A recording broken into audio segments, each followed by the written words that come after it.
Hello students, कैसे हैं। आज का वीडियो लेकर आया हूं क्लास 6 के स्टूडेंट्स के लिए। चैप्टर नंबर 4 चौथा पार्ट है, जिसका शीर्षक है हार की जीत। दोस्तों, पाठ के शीर्षक में आपको दिखाई दे रहा है हार की जीत, यानी हारते हारते जीत गए, यानी पहले हार हो गई और उसके बाद में आपको अचानक से जीत मिल गई। ऐसा आपके साथ हुआ है कभी कि आप नेगेटिव सोचकर बैठे हों कि ऐसा होगा, ये हो जाएगा, कुछ नहीं हो सकता, और अपने सोच के विरुद्ध आपको अचानक खुशियां मिल गई हों। आज एक ऐसी कहानी के बारे में बात कर रहे हैं जो एक बाबा जी और डाकू की है। इस कहानी में क्या है, एक तो बाबा है और एक डाकू है, जिसमें जो डाकू है वो बाबा जी को धोखा देकर बलपूर्वक उनके प्रिय घोड़े को ले जाता है। उनका जो प्यारा घोड़ा होता है, सुंदर घोड़ा होता है, जिसे वो बहुत प्यार करते हैं, उसको वो ले जाता है छल पूर्वक। और फिर अचानक से ऐसा क्या होता है कि उस डाकू का हृदय परिवर्तन हो जाता है और वह घोड़े को बाबा जी को वापस लौटा देता है। किस तरह बुराई पर भलाई की जीत हो जाती है, ये सब कुछ इस कहानी के माध्यम से हमें देखने को मिलेगा। तो आइए इस पाठ, जिसका नाम है हार की जीत, जो कि एक कहानी है, शुरुआत करते हैं। कहानी की शुरुआत करने से पहले लेखक से परिचय कर लेते हैं, क्योंकि जिन्होंने कहानी को लिखा है उन्हें जानना बहुत ज़रूरी है। यह कहानी हिंदी की प्रसिद्ध कहानियों में से एक है और इसे हिंदी के प्रसिद्ध लेखक सुदर्शन ने लिखा है। सुदर्शन का वास्तविक नाम बद्रीनाथ भट्ट था। उन्होंने पहली कहानी तब लिखी थी जब ये आप ही की तरह छठी कक्षा में पढ़ते थे, क्लास 6 के स्टूडेंट थे, तब इन्होंने कहानी लिखी थी, पहली कहानी। सुदर्शन ने कहानियों के अतिरिक्त कविताएं, लेख, नाटक और उपन्यास भी लिखे। इसके अलावा उन्होंने अनेकों फिल्मों की पटकथा और गीत भी लिखे। फिल्मों की जो कहानियां होती हैं वो भी लिखी थी और गीत भी लिखे। अब शुरू करते हैं कहानी को। माँ को अपने बेटे और किसान को अपने लहलहाते खेत देखकर जो आनंद आता है, वही आनंद बाबा भारती को अपना घोड़ा देखकर आता था। जिस तरह से जो माँ है अपने बेटे को प्यार करती है और किसान अपने खेत में उगी हुई अच्छी खासी फसल को देखकर खुश होता है, ठीक उसी तरह से आनंद यानी खुशी किसको होती थी? बाबा भारती को। एक बाबा जी हैं जिनका नाम भारती है, उनको खुशी होती थी। किससे? उनके पास एक घोड़ा था, बहुत शानदार घोड़ा था। उस घोड़े को देखकर भगवत भजन से जो समय बचता, यानी जो पाठ पूजा में तल्लीन रहते थे, बाबा जी थे, भगवत भजन करते रहते थे, उसके बाद में जो समय बचता था वो समय वो किसको देते थे? घोड़े को। घोड़े की सेवा में लगे रहते थे। घोड़े को खिलाना, घुमाना, नहलाना, सारे काम में बाबा जी लगे रहते थे। क्यों लगे रहते थे? क्योंकि वह घोड़ा बहुत सुंदर था, पहली खासियत, बहुत बलवान था, और तीसरी बात यह थी कि उसके जोड़ का घोड़ा सारे इलाके में नहीं था। यानी उसकी तरह का घोड़ा, वो जितना अच्छा घोड़ा था, उस तरह का घोड़ा उस पूरे के पूरे इलाके में, एरिया में कहीं दूसरा घोड़ा नहीं था। बाबा भारती उसे सुल्तान कहकर पुकारते। बाबा भारती ने उस घोड़े का नाम क्या रखा था? सुल्तान। क्योंकि एक एरिया में एक ही सुल्तान होता है, एक राजा होता है। इसी तरह से वो एक ही घोड़ा था, इसलिए उसको सुल्तान कहकर पुकारते थे, सुल्तान कहते थे। अपने हाथ से खरहरा करते, खरहरा यानी पीठ पर खुजली करते थे, उसकी पर सहलाते थे। खुद दाना खिलाते, उसे अपने हाथों से दाना खिलाते थे और देख देख कर प्रसन्न होते थे, और घोड़े को देख देख कर बड़े खुश होते थे, आनंदित होते थे। उन्होंने रुपया, माल, असबाब, जमीन आदि अपना सब कुछ छोड़ दिया था उनके पास देखिए बहुत कुछ था, रुपया पैसा था, माल था, असबाब यानी घर गृहस्थी थी पूरी, सामान था उनके पास में, जमीन भी थी, आदि अपना सब कुछ छोड़ दिया था। बाबा जी बन गए और बाबा जी बनने के साथ ही उन्होंने वो सब कुछ छोड़ दिया। यहाँ तक कि उन्हें नगर के जीवन से भी घृणा थी, यानी पास में नगर था, वहां पर भी उन्हें अच्छा नहीं लगता था नगर में रहना। अब गांव से बाहर एक छोटे से मंदिर में रहते थे। जो गांव के बाहर एक मंदिर था छोटा सा, गांव से दूर निर्जन जगह में, वीरान जगह में, वहां पर वो रहा करते थे और भगवान का भजन किया करते थे। भगवान के भजन में मस्त रहते थे। मैं सुल्तान के बिना नहीं रह सकूंगा, उन्हें ऐसी भ्रांति सी हो गई थी। अब बाबा जी उसे इतना प्रेम करने लगे थे कि उनके मन में ऐसा लगने लगा कि सुल्तान नहीं होगा तो वो जिंदा नहीं रहेंगे, बिना अपने प्रिय घोड़े के वो कैसे रह पाएंगे। तो हमेशा वो ये सोचते रहते थे कि मैं सुल्तान के बिना या अपने घोड़े के बिना नहीं रह सकूंगा। उन्हें ऐसा भ्रम हो गया। वे उसकी चाल पर लट्टू थे। लट्टू यानी फिदा होना, बहुत खुश होना, मुग्ध हो जाना या किसी के वश में हो जाना। वो घोड़े के वश में थे, उसकी चाल पर वश में थे, बहुत सुंदर था तो वो उस पर मुग्ध रहते थे। और क्या कहते थे, ऐसे चलता है जैसे मोर घटा को देखकर नाच रहा हो। घोड़े के लिए संज्ञा बोलते थे, तुलना करते थे उसकी मोर से। किस प्रकार के मोर से? जो बादलों को देखकर नाच रहा हो। जब बादल निकल आते हैं तो मोर क्या नाचने लग जाता है। इसी तरह से वो कहते थे कि मेरा घोड़ा ऐसे चलता है जैसे मोर घटा को देखकर नाच रहा हो। जब तक संध्या समय, संध्या यानी शाम के समय, सुल्तान पर यानी घोड़े पर चढ़कर 8-10 मील का चक्कर न लगा लेते, उन्हें चैन नहीं आता था। और जब शाम हो जाती थी तो वो घोड़े पर बैठ जाते थे और नगर के बाहर 8-10 मील की दौड़ लगाए आते थे। ये काम नहीं होता था तो उन्हें आराम नहीं मिलता था, खुशी नहीं मिलती थी। ये तो बाबा भारती हैं और ये उनका घोड़ा है। ये तो कहानी थी बाबा भारती की, जिनके पास एक घोड़ा था और वो नगर के बाहर एक मंदिर में रहते थे, भजन पूजन करते थे। अब कहानी है खड़क सिंह की। खड़क सिंह कौन है? उस इलाके का प्रसिद्ध डाकू था। लोग उसका नाम सुनकर कांपते थे। डाकू कौन होता है? डकैती करने वाला, बलपूर्वक चीजों को दिन दहाड़े लूट के ले जाने वाले कहते हैं डाकू, डकैत। लोग उसका नाम सुनकर कांपते थे। लोगों को जब पता लगता था कि खड़क सिंह आ रहा है तो घरों में दुबक जाया करते थे। होते होते यानी चलते चलते धीरे धीरे सुल्तान की कीर्ति उसके कानों तक भी पहुंची। जो सुल्तान, जो घोड़ा था बाबा जी का, उसकी प्रसिद्धि देखिए, कोई अच्छी चीज होती है तो वो धीरे धीरे प्रसिद्ध होती चली जाती है। और उसकी प्रसिद्धि यानी कि सुल्तान इतना अच्छा घोड़ा है, उसके कानों तक भी ये खबर किसी ने पहुंचा दी। उसका हृदय देखने के लिए अधीर हो उठा। डाकू का हृदय, डाकू का जो मन कर गया कि एक बार उस घोड़े को देखा जाए कि वो घोड़ा किस तरह का है,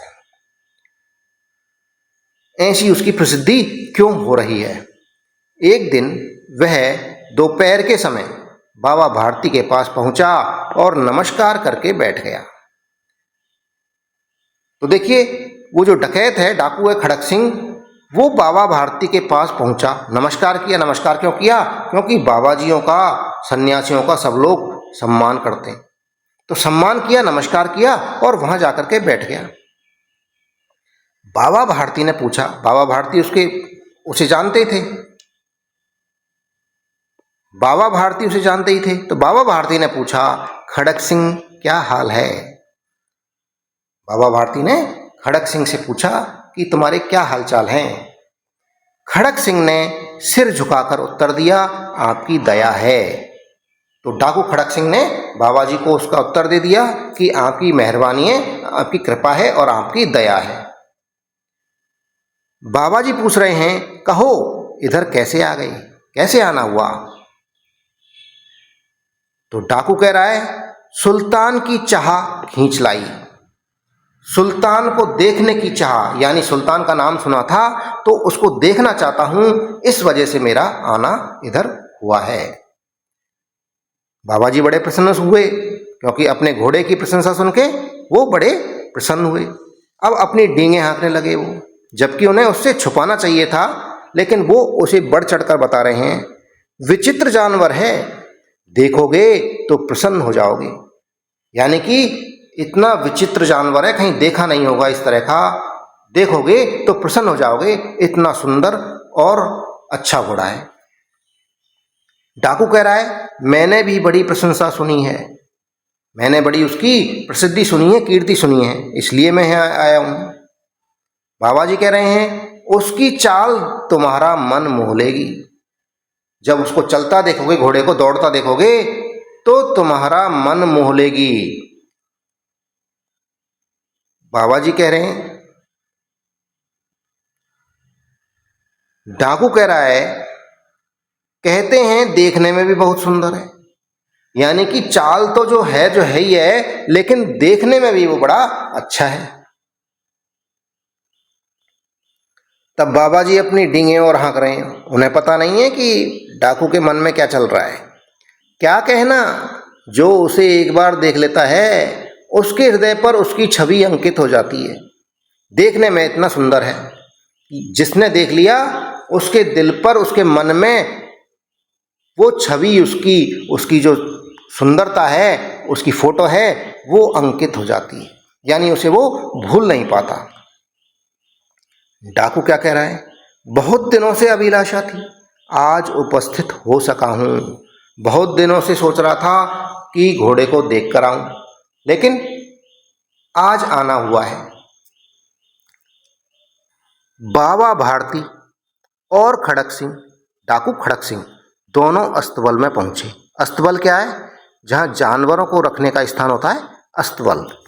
तो जहां घोड़ा रहता था, घोड़े को रख रखा था, वहां पर वो दोनों जा पहुंचे। बाबा ने घोड़ा दिखाया, बाबा ने घोड़े को दिखाया कि ये रहा घोड़ा, और घमंड से, कैसे दिखाया? अभिमान पूर्वक, घमंड पूर्वक, देखिए कितना शानदार घोड़ा है। और खड़क सिंह ने घोड़ा देखा आश्चर्य से। बाबा ने घोड़ा दिखाया घमंड से, खड़क सिंह ने घोड़ा देखा आश्चर्य से। घोड़े को देखा तो देखता ही रह गया।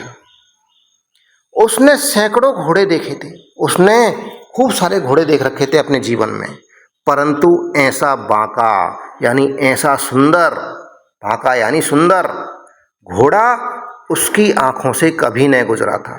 इस तरह का घोड़ा उसने अपने जीवन में कभी नहीं देखा था। अब डाकू खड़क सिंह सोचने लगा, भाग्य की बात है, ऐसा घोड़ा खड़क सिंह के पास होना चाहिए था। देखिए कैसी भाग्य की बात है कि जो घोड़ा इस बाबा जी के पास है वो खड़क सिंह के पास होना चाहिए। इस साधु को ऐसी चीजों से क्या लाभ?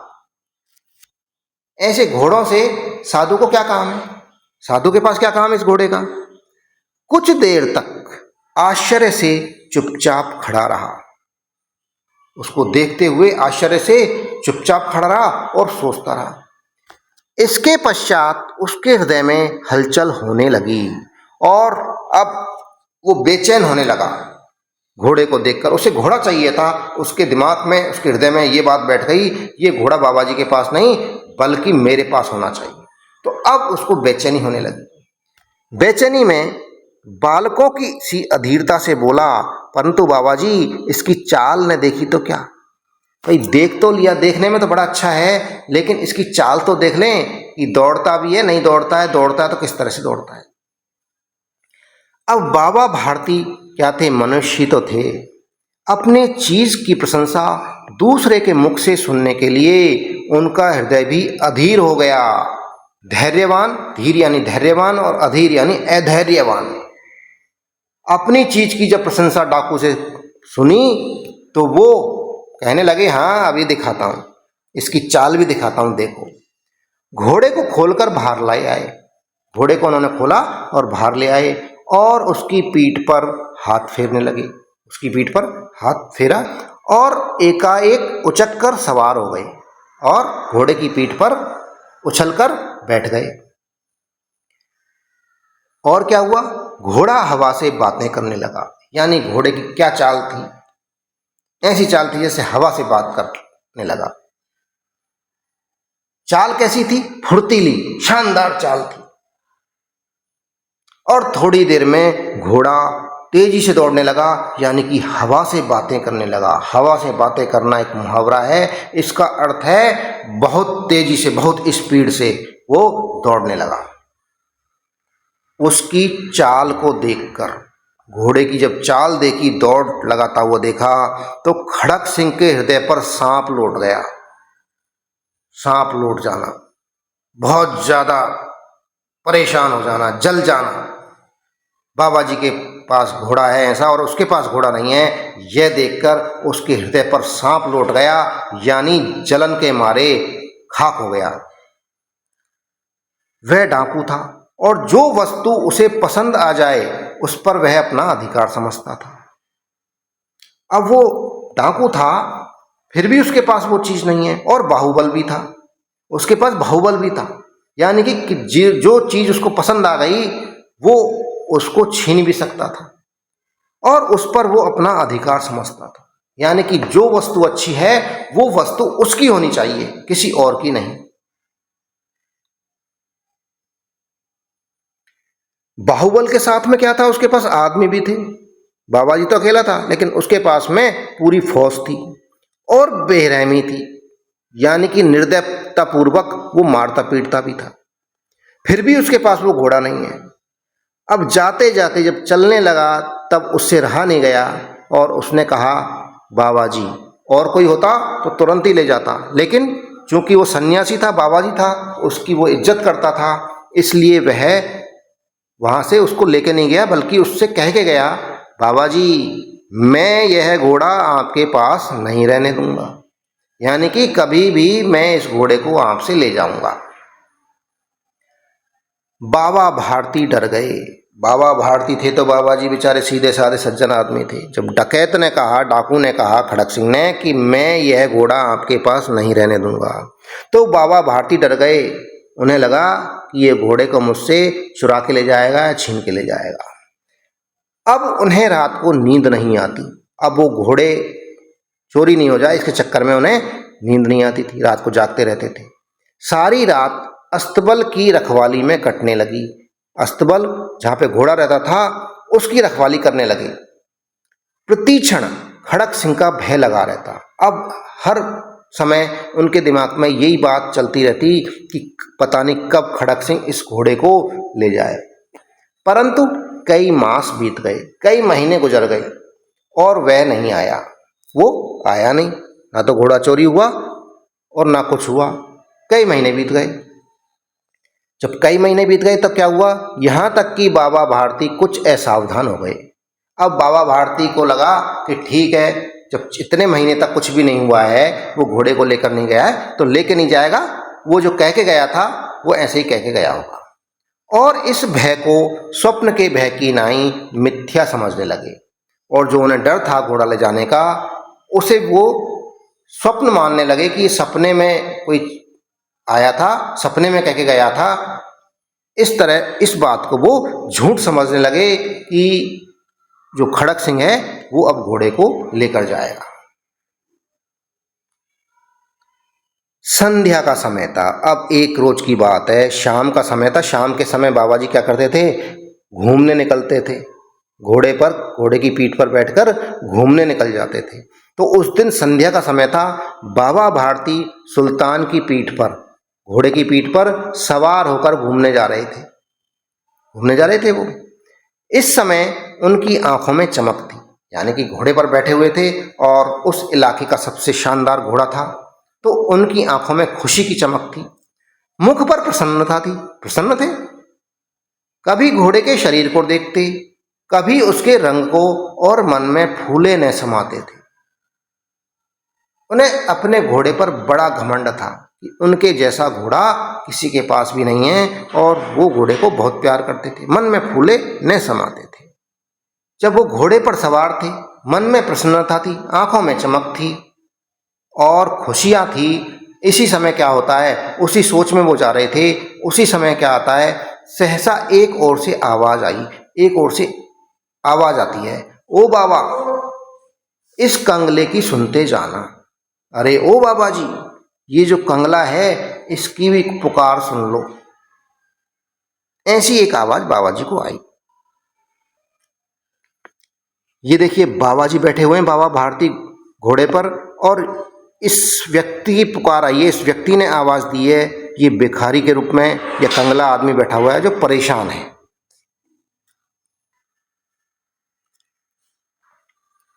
आवाज में करुणा थी।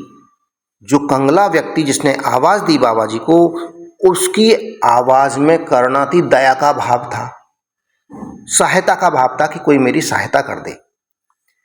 बाबा ने घोड़े को रोक लिया। बाबा ने जब आवाज सुनी तो बाबा ने अपने घोड़े को रोक लिया, क्योंकि बाबा जी क्या थे, दयालु व्यक्ति थे, परोपकारी व्यक्ति थे। कोई परेशानी में हो उसकी मदद करते थे। देखा, क्या देखते हैं वो, एक अपाहिज वृक्ष की छाया में पड़ा करा रहा है। एक अपाहिज व्यक्ति है जो ऐसा लग रहा है कि चल फिर नहीं सकता, वो पेड़ की छाया में, पेड़ के नीचे पड़ा था और करहा रहा था। पीड़ा से, दुख से, दर्द से उसकी आवाज निकल रही थी। बाबा जी बोले, क्यों, तुम्हें क्या कष्ट है? जब बाबा जी ने उस कंगले व्यक्ति को देखा और उसको करहाते हुए सुना, तब उसके पास जाकर बोले, तुम्हें क्या कष्ट है, तुम्हें दुख क्या है? अपाहिज ने हाथ जोड़कर कहा, बाबा मैं दुखियारा हूं, मैं बहुत दुखी हूं, कष्ट में हूं, मुझ पर दया करो। क्या दया करनी है? रामा वाला यहां से 3 मील है, मुझे वहां जाना है, घोड़े पर चढ़ा लो, परमात्मा भला करेगा। देखिए परमात्मा के नाम पर इसने सहायता मांगी है बाबा जी से, बाबा भारती से सहायता मांग रहा है। वो कह रहा है कि रामा वाला एक नाम का जो गांव है, यहाँ से 3 मील की दूरी पर है, मुझे वहाँ जाना है, और चूंकि मुझे चला फिरा नहीं जाता तो अपने घोड़े पर चढ़ा लो, घोड़े पर बैठा के मुझे वहाँ पहुँचा दो, परमात्मा आपका भला करेगा। अब बाबा जी होशियार भी थे, उन्होंने पूछा कि भाई है कौन है, पूछे तो सही, वहाँ तुम्हारा कौन है, यानी रामा वाला में तुम्हारा कौन रहता है? तो कंगला व्यक्ति, अपाहिज व्यक्ति कह रहा है, दुर्गा दत्त वैद्य का नाम आपने सुना होगा, मैं उनका सौतेला भाई हूं। तो उसने अपना परिचय दे दिया कि मैं दुर्गा दत्त वैद्य हैं, जिनका नाम आपने सुना ही होगा क्योंकि प्रसिद्ध व्यक्ति हैं, मैं उनका भाई हूं, उनका सौतेला भाई हूं। बाबा भारती ने घोड़े से उतरकर अपाहिज को घोड़े पर सवार किया। बाबा भारती दयालु थे, परोपकारी थे। तब अपाहिज को देखा कि इसे 2-3 किलोमीटर आगे पहुंचाना है, घोड़े से वो उतर गए और अपाहिज को घोड़े पर सवार कर लिया और स्वयं उसकी लगाम पकड़कर धीरे धीरे चलने लगे। उन्होंने घोड़े की लगाम पकड़ ली और आगे आगे वो चलने लगे और पीछे घोड़े पर उस अपाहिज को बैठा लिया। अब क्या होता है, सहसा यानी अचानक उन्हें एक झटका सा लगा और लगाम हाथ से छूट गई। उस लगाम को उस अपाहिज ने खींच लिया, तेजी से खींचा तो उन्हें झटका लगा और जो लगाम उनके हाथ में थी, बाबा जी के हाथ में, उनसे छूट गई। तो उन्होंने देखा घोड़े की तरफ, उनके आश्चर्य का ठिकाना ना रहा जब उन्होंने देखा कि अपाहिज घोड़े की पीठ पर तनकर बैठा है। यानी जो अपाहिज अब तक दिख रहा था वो अपाहिज नहीं था, बल्कि वो तनकर बैठा हुआ है घोड़े पर, और उसने उस लगाम को बाबा जी से खींच लिया और लगाम अपने हाथ में ले ली, यानी घोड़े को अब अपने कंट्रोल में कर लिया और घोड़े को दौड़ाए लिए जा रहा है और वो वहां से भागता हुआ जा रहा है, दौड़ता हुआ जा रहा है। उनके मुख से भय, विस्मय और निराशा से मिली हुई चीख निकल गई। बाबा जी ने जब देखा कि घोड़े को उनसे छीन लिया गया है तो उनके मुंह से डर, विस्मय यानी आश्चर्य हुआ और निराश भी हो गए, क्योंकि घोड़ा उनके हाथ से निकल गया था। चीख निकल गई, वो जोर से चिल्लाए। वह अपाहिज डाकू खड़क सिंह था। वो अपाहिज और कोई नहीं था, खड़क सिंह था, जिसने षड्यंत्र पूर्वक, छल पूर्वक बाबा जी से वो घोड़ा छीन लिया था। बाबा भारती कुछ देर तक चुप रहे। अब बाबा भारती को अचानक ये घटना हुई तो उनके कुछ भी समझ में नहीं आया और कुछ देर तक तो चुप रहे। और कुछ समय पश्चात, कुछ देर के बाद कुछ निश्चय किया और उस निश्चय को करके पूरे बल से चिल्लाकर बोले, जरा ठहर जाओ। अब वो तो काफी दूर पहुंच गया था, लेकिन पूरे ताकत के साथ में वो चिल्लाकर बोले, जरा ठहर जाओ, जरा रुक जाओ। खड़क सिंह ने ये आवाज सुनकर घोड़ा रोक लिया। अब खड़क सिंह काफी दूर था बाबा जी से, तो उसने आवाज सुनी तो रोक लिया, क्योंकि बाबा जी का आदर तो करता ही था, सम्मान करता था। और उसकी गर्दन पर प्यार से हाथ फेरते हुए कहा, बाबा जी यह घोड़ा अब नहीं दूंगा। और घोड़े की गर्दन पर प्यार से हाथ फेरा और बाबा जी को बोला, बाबा भारती को बोला, ये घोड़ा अब नहीं दूंगा बाबा जी। जब डाकू ने कहा कि बाबा जी यह घोड़ा नहीं दूंगा, तो बाबा जी कह रहे हैं, परंतु एक बात सुनते जाओ, एक बात सुन लो पहले, फिर चले जाना, घोड़ा मत दो। खड़क सिंह ठहर गया, खड़क सिंह रुक गया। बाबा भारती ने निकट जाकर उसकी ओर ऐसी आंखों से देखा जैसे बकरा कसाई की ओर देखता है। अब बाबा भारती उसके पास पहुंच गए। वो तो घोड़े पर बैठा हुआ है और बाबा भारती नीचे खड़े हुए हैं, मायूसी के साथ, कुछ नहीं कर पा रहे हैं। तो डाकू खड़क सिंह की तरफ ऐसे देखा जैसे बकरा कसाई को देखता है। बकरा कसाई को कैसे देखता है? जब बकरे को कसाई काटता है तो बकरा कुछ नहीं कर पाता है। इसी तरह से जब बाबा भारती भी कुछ नहीं कर पा रहे हैं तो वो भी कैसे देख रहे हैं? जैसे बकरा कसाई को देखता है। कसाई जब बकरे को काट रहा होता है, पकड़ लेता है, उसको बांध देता है, तब बकरा बेबस हो जाता है। तो जैसे बकरा कसाई को देख रहा है, उसी तरह से बाबा भारती ने पास में जाकर डाकू खड़क सिंह को देखा और उससे कहा, उससे बोले, यह घोड़ा तुम्हारा हो चुका है डाकू खड़क सिंह, अब ये घोड़ा तुम्हारा है। घोड़े के बारे में मैं कोई बात नहीं करूंगा। मैं तुमसे इसे वापस करने के लिए नहीं कहूंगा। मैं ये नहीं कहूंगा कि तुम उसे वापस दो, परंतु खड़क सिंह केवल एक प्रार्थना करता हूं, तुमसे एक विनती है, एक निवेदन है, इसे अस्वीकार न करना, नहीं तो मेरा दिल टूट जाएगा। तुम बस मेरा एक निवेदन है, एक प्रार्थना है, इसे सुन लो और इसे मना मत करना, नहीं तो मेरा दिल टूट जाएगा। डाकू खड़क सिंह बाबा जी का सम्मान करता था। कह रहा है कि बाबा जी आज्ञा कीजिए, मैं आपका दास हूं, यूं तो मैं आपका सम्मान करता हूं, लेकिन घोड़ा नहीं दूंगा। ये जो घोड़ा है ये मैं नहीं दूंगा, ये तो घोड़ा मेरा हो गया। तो बाबा भारती खड़क सिंह से कह रहे हैं कि अब घोड़े के बारे में बात मत करो, क्योंकि घोड़ा तुम्हारा हो चुका है। मैं कह चुका कि घोड़ा तुम्हारा है। मैं तुमसे इस विषय में कुछ नहीं कहूंगा, इस विषय में अब कोई शिकायत नहीं है, घोड़ा तुम्हारा हो चुका है। मेरी प्रार्थना केवल यह है कि इस घटना को किसी के सामने प्रकट ना करना। जो ये घटना हुई है हमारे और तुम्हारे बीच में, इस घटना को किसी के सामने बखान मत करना कि इस तरह से मैंने घोड़े को बाबा से छीन लिया। खड़क सिंह का मुंह आश्चर्य से खुला रह गया।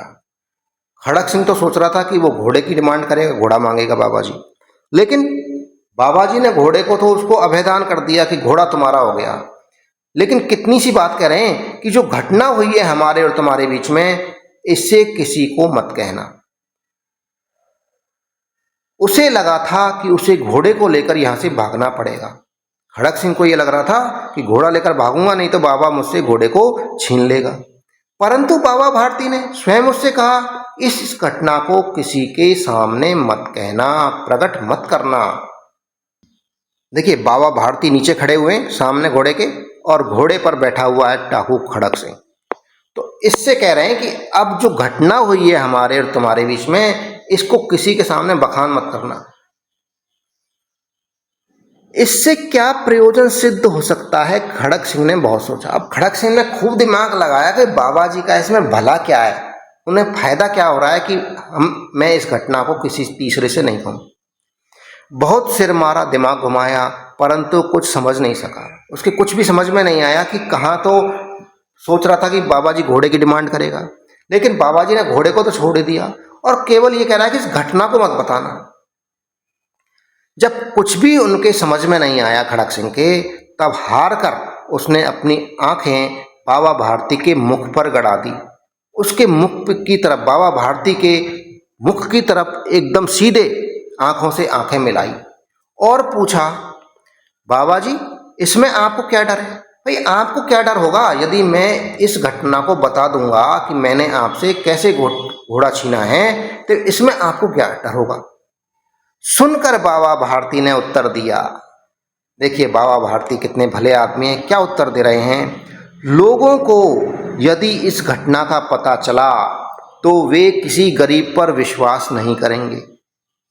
यदि लोगों को ये पता चल गया कि भलाई करने पर बुराई मिलती है, हमने तो भलाई कर रहे हैं और हमें उसके बदले वो बुराई दे रहा है, तो वे किसी गरीब की बात पर विश्वास नहीं करेंगे, किसी गरीब का भला नहीं करेंगे।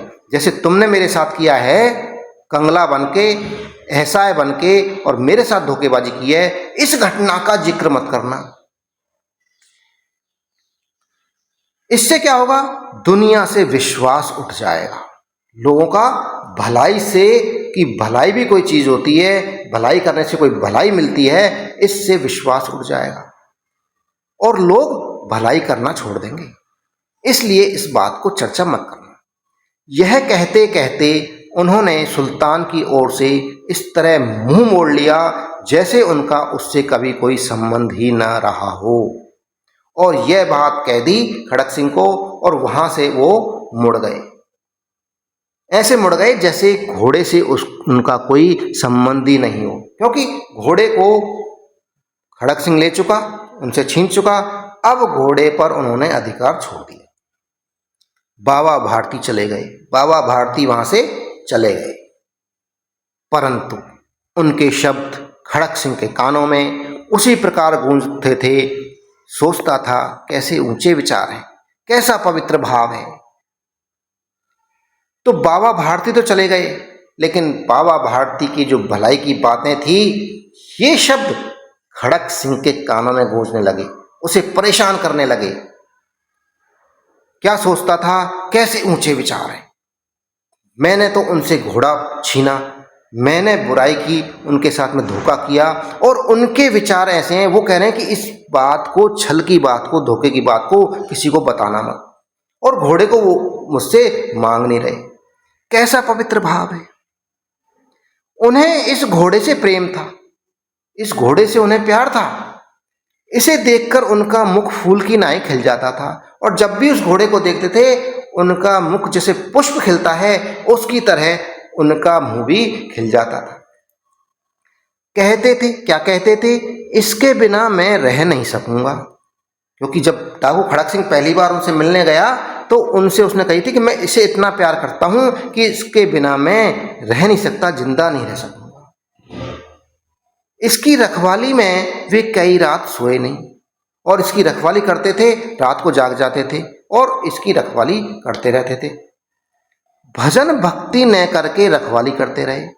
भजन भक्ति जो करनी थी उसको छोड़ करके और घोड़े की रखवाली करते रहे। इतना अपने घोड़े को वो चाहते थे, प्यार करते थे। परंतु आज उनके मुख पर दुख की रेखा तक दिखाई नहीं पड़ती थी। लेकिन जब आज मैंने उनसे घोड़े को छीन लिया तो उनके चेहरे पर कोई दुख की रेखा नहीं थी। उन्होंने उस घोड़े को मुझे दे दिया बिना किसी हिचकिचाहट की। उन्हें केवल यह ख्याल था कि कहीं लोग गरीबों पर विश्वास करना न छोड़ दें। केवल उन्हें यही एक सोच विचार था कि इस बात को किसी और व्यक्ति को पता चलेगा तो वहाँ एक संदेश जाएगा कि भलाई करने से भलाई नहीं मिलती बल्कि बुराई मिलती है। इसलिए कोई भी व्यक्ति किसी व्यक्ति की मदद नहीं करना चाहेगा।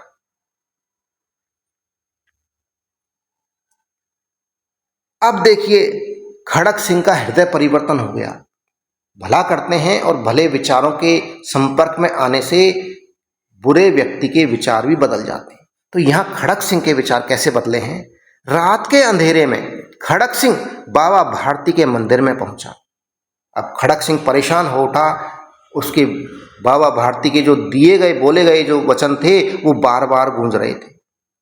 तो बाबा भारती के विचारों को सुनकर खड़क सिंह का हृदय परिवर्तन हो गया, पश्चाताप होने लगा उसको, और रात में वो भारती के मंदिर में जा पहुंचा घोड़े को वापस करने।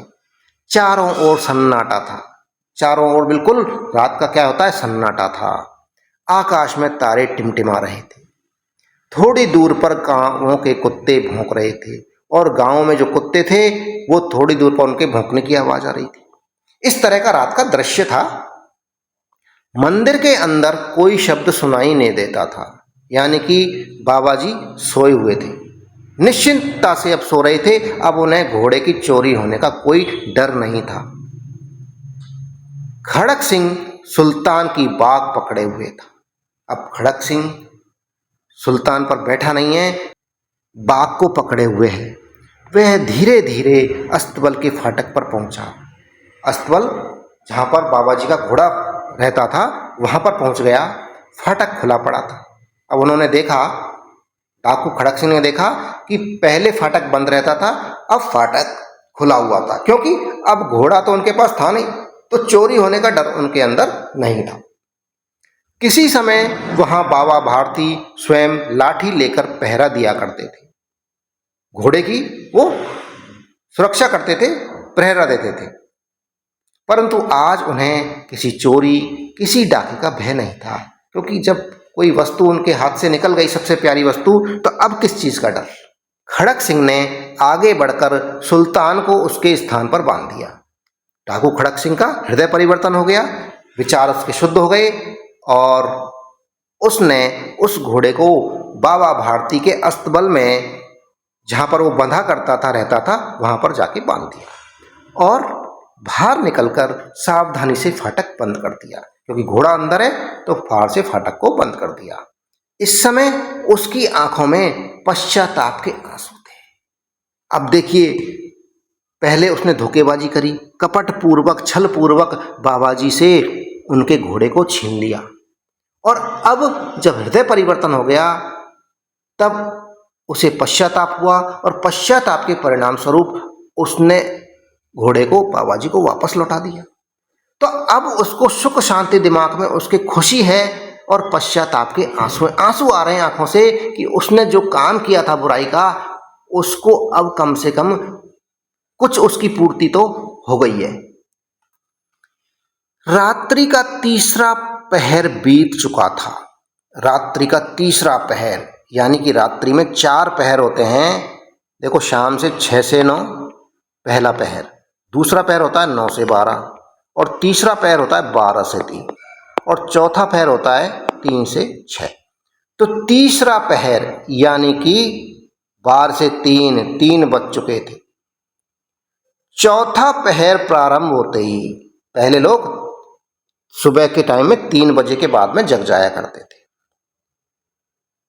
तो चौथा पहर प्रारंभ होते ही बाबा भारती ने अपनी कुटिया से बाहर निकलकर ठंडे जल से स्नान किया। 3 बजे के बाद में कुटिया से बाहर निकले और ठंडे ठंडे पानी से वो नहा लिए। उसके पश्चात इस प्रकार जैसे कोई स्वप्न में चल रहा हो, उनके पांव अस्तबल की ओर बढ़े। उनके कहीं ना कहीं उनको ऐसा लग रहा था कि अस्तबल में घोड़ा बंधा हुआ है, क्योंकि वर्षों से उनको आदत पड़ गई थी अस्तबल में घोड़े को देखने की। परंतु फाटक पर पहुंचकर उनको अपनी भूल प्रतीत हुई। फाटक पर पहुंचे तब उनको याद आया कि अरे, घोड़े को तो खड़क सिंह ले गया। साथ ही घोर निराशा ने पांव को मन भर का भारी बना दिया, और जैसे ही उनको याद आया कि घोड़ा नहीं है, तो उनको मन में बड़ा दुख हुआ, निराश हो गए, और पांव उनके भारी से हो गए, यानी लौटने की इच्छा नहीं हो रही थी वहां से। उनको ये उम्मीद थी कि घोड़ा वहां पर होगा, स्वप्न सा उनको लग रहा था। वे वहीं रुक गए।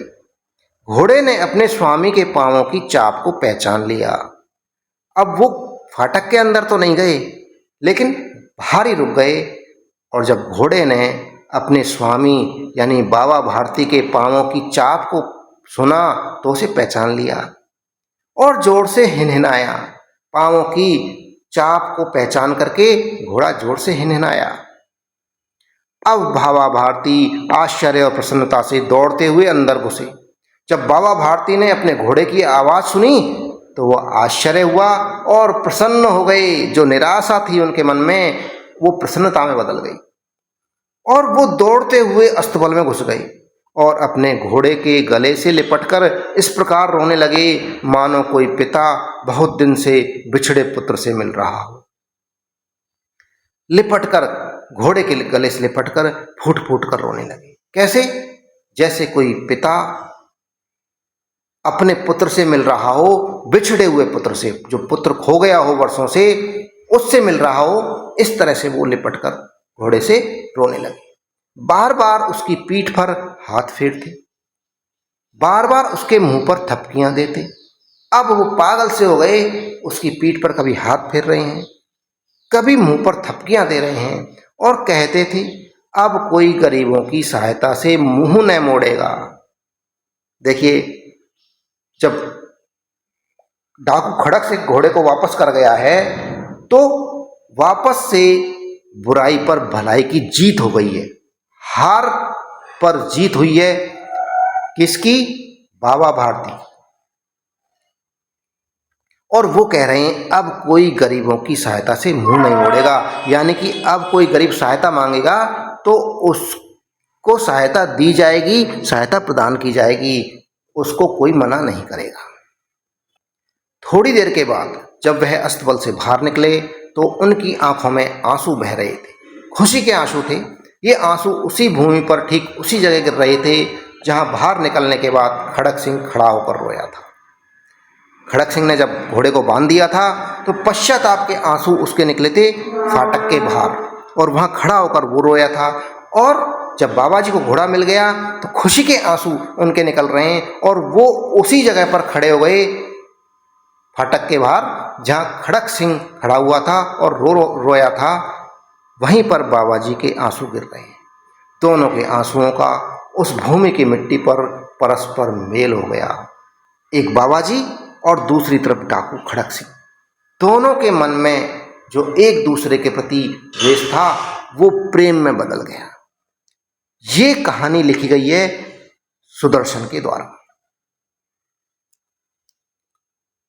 स्टूडेंट्स, इसी के साथ में ये वीडियो समाप्त हुआ। जो चैनल पर नए हैं चैनल को सब्सक्राइब कर लें। वीडियो पसंद आ रहा है वीडियो को लाइक करें। थैंक यू, धन्यवाद।